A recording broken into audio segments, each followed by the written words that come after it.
Trois choses à savoir si vous prenez la route pour les vacances. La première, attention aux arnaques, aux SMS de péage flux libre. Alors je vous explique, vous pouvez recevoir effectivement un SMS avec votre nom, votre prénom, l'immatriculation de votre voiture et le modèle de votre voiture en vous disant vous ne vous êtes pas acquitté d'un paiement sur un péage flux libre. Vous savez, ça se généralise, ce sont ces péages sans barrière de péage, notamment sur la 13 ou sur l'autoroute A4.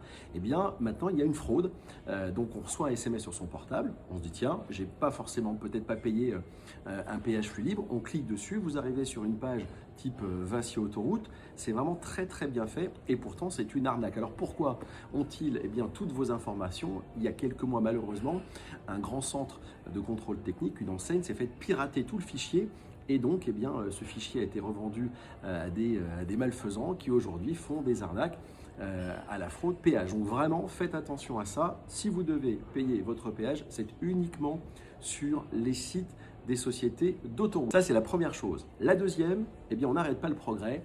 Nouvelle génération de radars embarqués.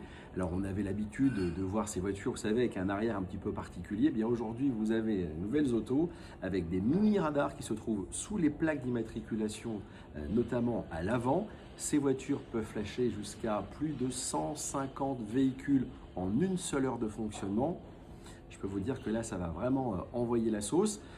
Une seule solution, respecter les limitations de vitesse. Et puis la troisième chose à savoir, vous savez, depuis quelques années, il y a la loi montagne qui s'applique dans certains départements.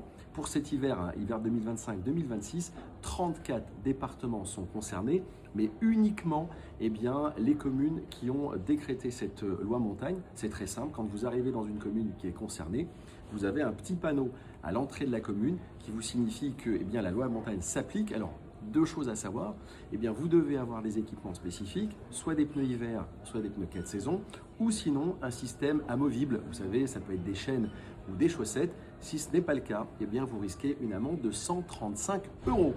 Je vous souhaite de très bonnes fêtes de fin d'année. Soyez prudents sur les routes. Je vous embrasse très très fort. Joyeux Noël et à l'année prochaine.